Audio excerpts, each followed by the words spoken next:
Olá pessoal, estamos aqui com mais um vídeo no canal. Meu nome é Felipe Bellini. Meu nome é Marina Ferreira. E hoje a gente vai apresentar 10 brincadeiras indígenas bem divertidas que você pode trabalhar em sala de aula, que você pode trabalhar com seus filhos, que você pode trabalhar na sua comunidade, mostrando, exercitando e apresentando aí um pouco da cultura indígena, tanto a cultura indígena dos povos indígenas brasileiros, quanto os povos de toda a América Latina. Tem muitas brincadeiras que se dialogam.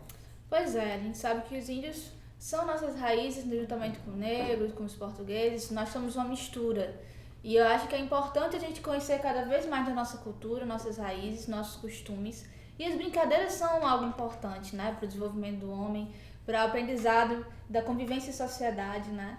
E é muito interessante ver quais brincadeiras os índios, né, eles possuem. Lógico que isso varia muito de cultura para cultura indígena, né, existem várias etnias. Mas essas são algumas das brincadeiras que se brinca, né, entre os índios, e é interessante conhecer. Exato. Para isso a gente está usando o Demonstre, que é o nosso blog. Acesse demonstre.com, favorite demonstre.com, compre os produtos que a gente vende lá no demonstre.com e ajude a gente a manter esse projeto. Nessa atividade de brincadeiras indígenas, a gente selecionou 10 brincadeiras. E como é que você vai encontrar elas aqui no Demonstre? Você tem o nome da brincadeira, as informações principais da brincadeira, público-alvo, idade, recursos, objetivos. E por fim, o passo a passo da brincadeira, como é que você pode realizar essa brincadeira com seu grupo. A primeira brincadeira, então, é a Corrida do Saci. A Corrida do Saci é uma brincadeira que não é só comum à cultura indígena, tem muitas pessoas que já brincaram em sua infância.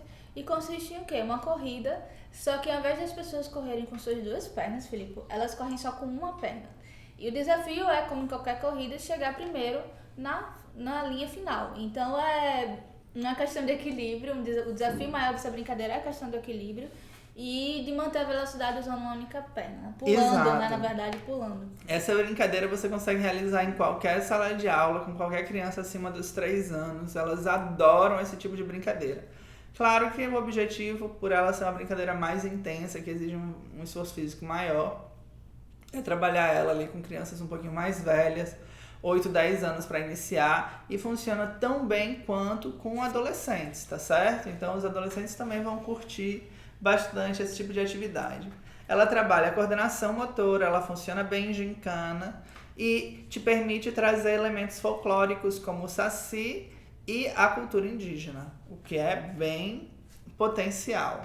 Então você trabalhou num determinado dia uma aula sobre povos ameríndios. Daí termina a aula, vamos fazer uma corrida do Saci, agora que a gente terminou o conteúdo, ou olha, no final desse conteúdo a gente vai trabalhar a cultura do Saci. Então presta atenção, quem se comportar vai poder participar da corrida do Saci, vamos ver quem vai ganhar a corrida do Saci. E o legal assim, que muita gente já conhece essa brincadeira de forma descontextualizada. E o legal é realmente trazer todo o contexto dessa brincadeira, a cultura do Saci, o mito que existe, né, sobre ele e trazer esse background da cultura indígena que às vezes é mostrada de modo separado. A gente só brinca a brincadeira e não sabe a origem dela, às vezes não sabe bem a ideia do que é o Saci, né? Exato. Para a cultura indígena, para na cultura brasileira. Então, a segunda brincadeira que a gente tem é a briga de galo. Briga de galo, sei que a gente lembra um pouquinho da ideia da briga de galo, que as pessoas estão na piscina e uma fica em cima da outra, mas não é isso. Lembra do Saci? O Saci está num pé só, né? Quando a gente pensa na forma de uma pessoa num pé só, não lembra um pouquinho um galo? Pois é.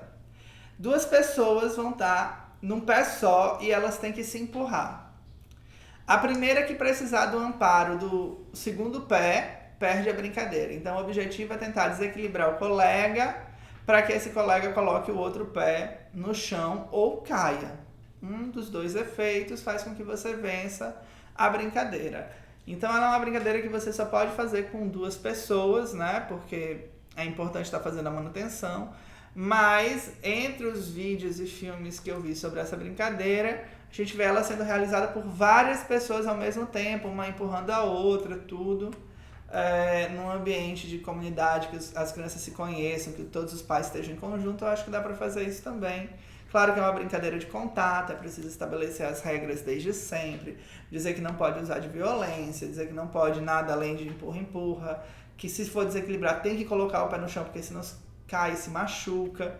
Enfim, essas situações que são importantes. Assim como a outra, ela vai trabalhar a questão do equilíbrio. E é interessante porque você pode trabalhar a questão do limite, né? Você tá na brincadeira de contato e que você não precisa machucar o outro para ganhar ou para vencer, né? Então é uma questão realmente de você trabalhar isso, trabalhar com as crianças esse limite, que muita criança ela não liga muito para isso, né? E acaba machucando os coleguinhas, acaba dando conflito. É um modo interessante de tratar disso, além de tratar da cultura indígena em si. Exato, e é bem legal, né? As crianças se divertem bastante.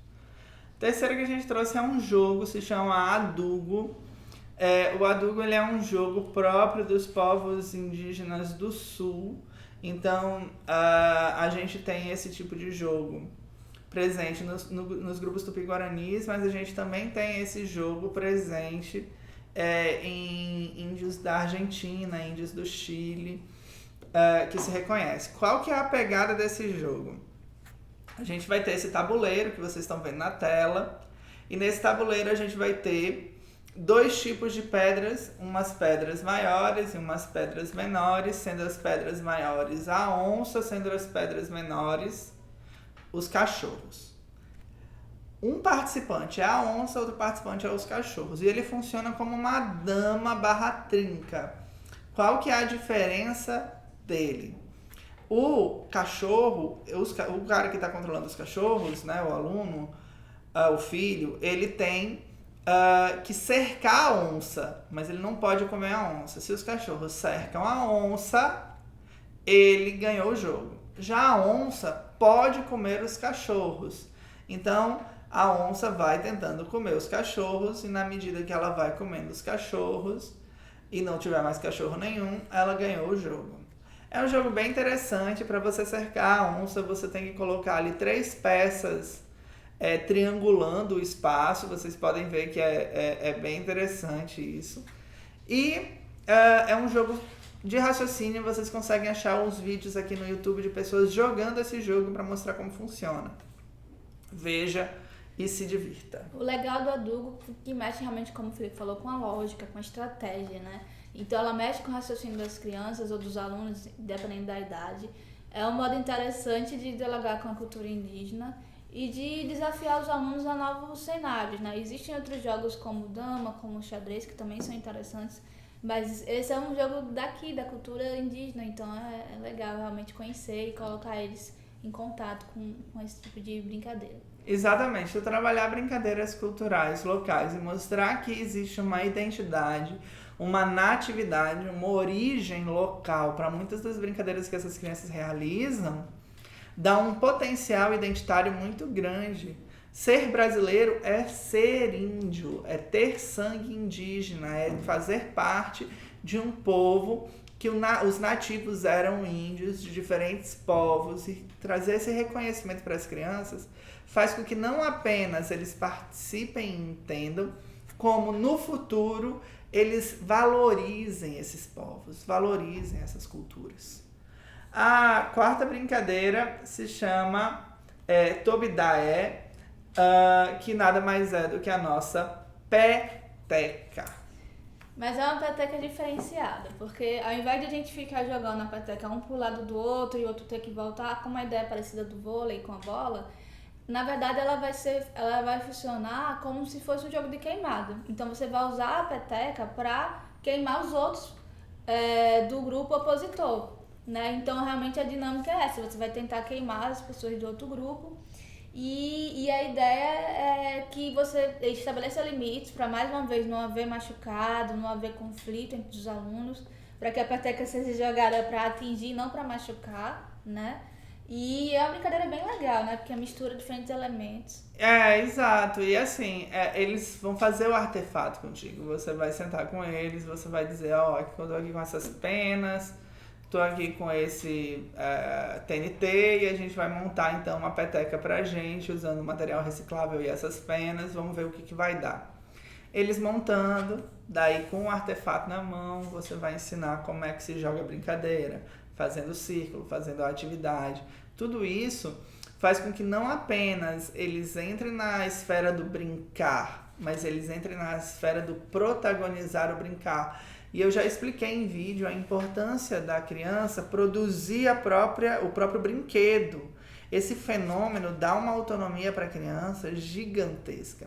A gente vê que após uma oficina de brincar e de brinquedo, a criança passa e tem uma melhora efetiva na sala de aula. Porque ela passa a entender que ela, do mesmo jeito que fez o brinquedo, ela pode fazer o exercício de casa, ela pode ajudar. Ela pode ajudar na comunidade, ela pode ajudar nas tarefinhas da escola, porque agora ela sabe que ela pode produzir algo dela. E então esse tipo de exercício tem que ser feito de tempos em tempos. Próximo é marimbondo. Já brincou de marimbondo, Nina? Não. Acho que o mais próximo é bandeirinha, né? Boa. O que é marimbondo? Você vai ter 2 equipes de 7 pessoas ou mais, ou menos também, não é importante. E todas essas pessoas são ticas. Entende que se uma ticar o da equipe adversária, esse cara da equipe adversária tá fora. Beleza. Mas como é que se ganha esse jogo?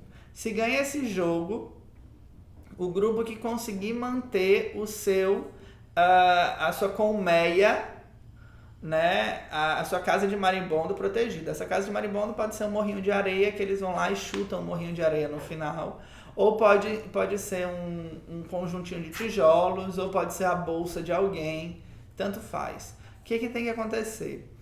Você vai colocar essas 2 casas de marimbondo em uma extremidade do campo e outra extremidade do campo, e as equipes vão estar cada uma do seu lado.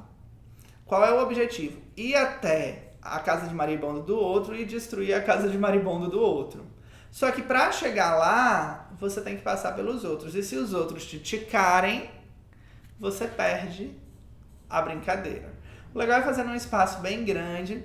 Eu já vi essa brincadeira sendo realizada em campo de futebol e os alunos corriam aquele campo de futebol inteiro. Mas, obviamente, um campo de futebol talvez seja muito grande. Se a gente fizer numa quadra de futsal, já fica bem legal. É uma brincadeira muito, muito divertida e que, assim, na comunidade indígena que eu fui, que eu participei, que eu vi essa brincadeira sendo realizada, eu percebi que mexe muito com a adrenalina da galera. Os alunos que foram na excursão com a gente se envolveram muito com os indígenas locais, foi bem legal a relação com as outras crianças, o que mostra que o envolvimento da criança com a cultura alheia é muito bem recebido por ela, sabe? É muito eficaz, desde que a gente consiga apresentar de uma maneira que gere intimidade. Pois assim como as outras brincadeiras, ela gera muita interação, competição e adrenalina, né? Eu lembro que dessas brincadeiras nesse estilo que eu brincava eram muito divertidas. A gente sempre queria brincar, principalmente Fundamental 1, Fundamental 2. E era maravilhoso. E ter uma brincadeira dessa, que é algo nosso, faz uma mega diferença, né? Faz demais, nossa. E dá um poder identitário muito grande, como eu falei anteriormente. Pessoal, a gente está aqui no Demonstre. No Demonstre tem novidades por e-mail. A gente está reativando o e-mail do Demonstre. A gente já está aí com vários, né? Alguns milhares de inscritos. Se inscreva, a gente tem mandado e-mails constantemente para as pessoas, assim, com um resumo de alguns posts, com resumo de alguns vídeos. Mas a gente vai começar a mandar alguns materiais gratuitos também. Então, se você se inscrever lá, vai ser ótimo. A gente também tem esses avisos, né? Então, com alguns vídeos, os vídeos do museu, né? Crise no sistema penitenciário prisional brasileiro, a entrevista com o fotógrafo no Muhama. A primeira entrevista, vai ter outra falando especificamente sobre a experiência que ele passou no presídio. 10 dinâmicas para os alunos do 6º ao 9º ano. 6 dinâmicas engraçadas, 10 brincadeiras em grupo, que são vídeos como esse que você está vendo, que a gente vai colocando lá. Se inscreva no canal, por favor, se inscreva no canal. E vídeos sobre os poetas, a gente está pedindo doação para ajudar o projeto do Poema de Bom Dia, para manter o projeto do Poema de Bom Dia. Então, se você puder doar e ajudar, vai ser muito legal, vai ser muito bacana. Ou escolher um poeta que você goste para ajudar a divulgar esse poeta, a gente também está oferecendo esse serviço, que a gente precisa manter esse projeto de alguma maneira. A gente gosta muito de fazer, mas ele é muito caro, então a gente precisa de ajuda. E daí tem para vocês verem como é que é uma entrevista com um poeta, como é que é um poema de um poeta, e assim vai. Brincadeiras indígenas peixe-pacu. Então, essa brincadeira ela vai utilizar hastes de pau, né, ou galhos, né, de madeira. E a ideia é que você vai... É tipo tica-tica, né, É um Felipe? tica-tica, Só perfeitamente que um você tica-tica. usa esse instrumento para ticar as pessoas. Mais uma vez, você tem que ter cuidado para que, se você for aplicar no seu grupo, para as crianças não se machucarem, né? Não se aproveitarem da situação para bater com mais força no coleguinha, que a gente sabe que tem crianças bem levadas.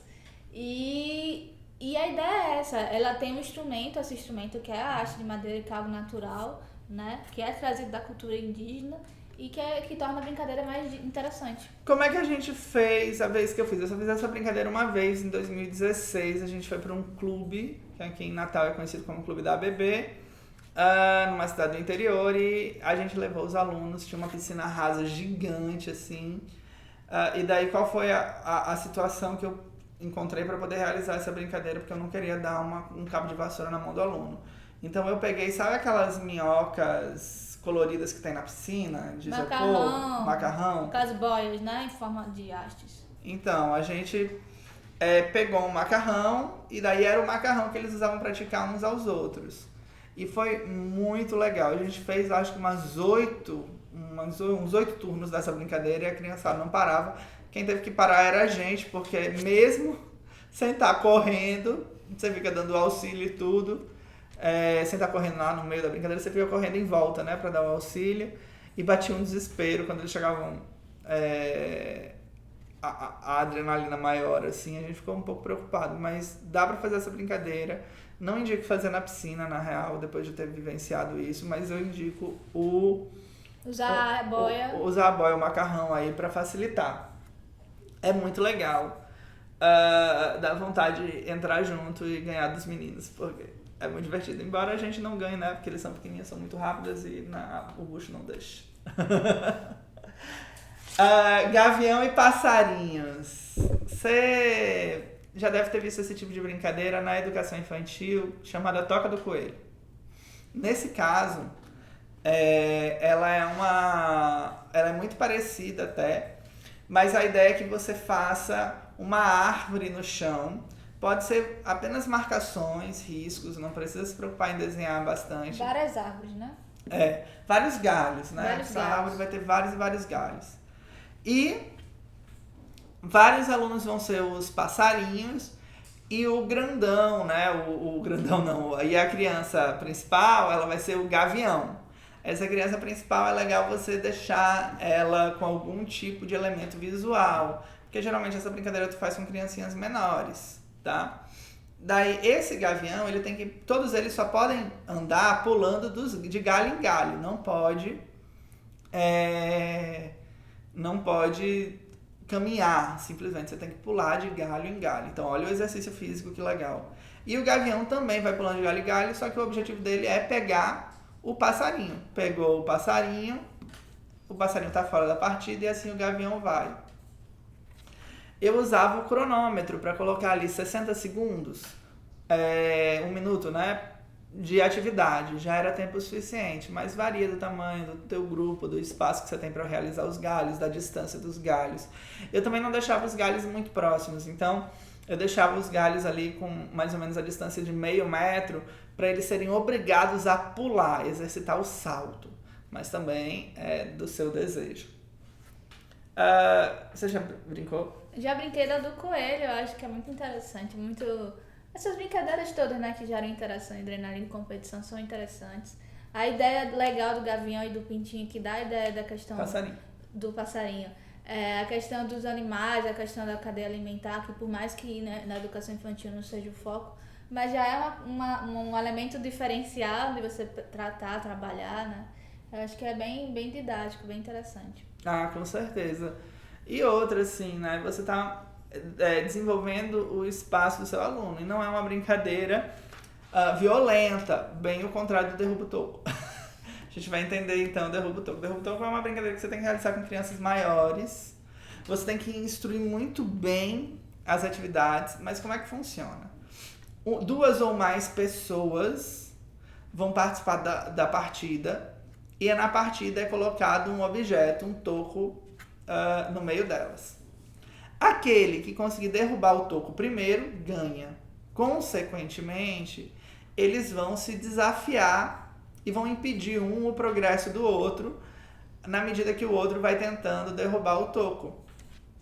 É uma atividade bem legal, eles se divertem bastante, é muito competitiva, muito viril, assim. E eu já vi alguns professores de luta olímpica adaptarem essa brincadeira para a luta olímpica e casou super legal. Você pode escolher para a tua realidade, para o tipo de exercício. Ah, Felipe, então não dá para brincar com determinados alunos? Dá. A questão é só você instruir muito bem antes e você tá lá para fazer a manutenção do controle da brincadeira. Você conhece a sua turma, né? Então, o ideal é que você já pegue mais no pé daqueles alunos que gostam da brincadeira mais pesada, né? Já diga, não pode fazer isso que você sempre faz, não é assim. Vamos estabelecer limites. E assim a brincadeira se torna algo sadio e legal para todo mundo. Exato, e vai ficando divertida, né? Obviamente, uma vez que o toco foi tocado, ganhou-se o jogo. A próxima brincadeira é arco e flecha. Essa é simples, né? Você vai ter um alvo e aí você estabelece uma distância, depende muito do público, né? Dos seus alunos que estão brincando. Se eles são menorzinhos, né? O alvo vai ser algo mais baixo. Se eles são maiorzinhos, você estabelece uma distância maior. A ideia é que você pode utilizar, de vez de ser arco e flecha tradicional, usar aqueles que vêm com a ventosa, né? No final. Pra ser algo que não tenha risco de ninguém machucar ninguém. O importante é mostrar o artefato. Então você vai mostrar o arco e flecha, eles vão poder pegar no arco e flecha. Olha, um arco e flecha, como é que é o arco e flecha de índio. Devemos lembrar que o arco e flecha, antes de ser uma arma, ele é um instrumento de caça e sobrevivência dos índios. É legal mostrar esse contexto, né, cultural, né, para que serve, né, na cultura dos indígenas o arco e flecha. E não é só um elemento de enfeite ou de brincadeira, na verdade é uma arma usada para se alimentar e para defesa também, né? Ataque. Exato. E é interessante mostrar mostrar a realidade para eles, né? Como é que funciona. O arco e flecha, então, é uma das brincadeiras mais divertidas que tem, porque eles estão usando a ferramenta. Isso dá um potencial muito grande para eles. E é legal porque você mexe com a questão de mira, né? De você ter concentração para atingir o alvo. Tem muitas habilidades interessantes que são trabalhadas nessa brincadeira. A próxima brincadeira é a zarabatana. A zarabatana também é um artefato, assim como o arco e flecha, usado na caça pelos índios. Obviamente, a gente vai entregar para as crianças uma zarabatana mais fofinha, né? Que não machuque, não agrida, com a pontinha de bambu. Umas ponteiras que você pode usar também são aquelas ponteiras do incenso, sabe o cabinho do incenso? Você corta aquele finalzinho, fica uma ponteira perfeita e eles vão soprar em algum tipo de alvo. Eu usava, areia, eu botava a areia direitinho, molhava a areia e eles atiravam nessa areia. Fiz isso apenas uma vez por ano, foi muito legal. No dia da bagunça, que é uma atividade que eu ainda vou contar a história para vocês.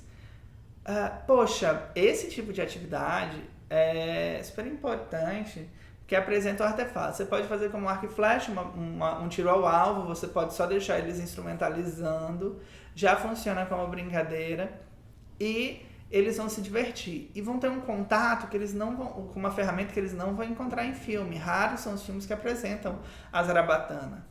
Pois é, a gente...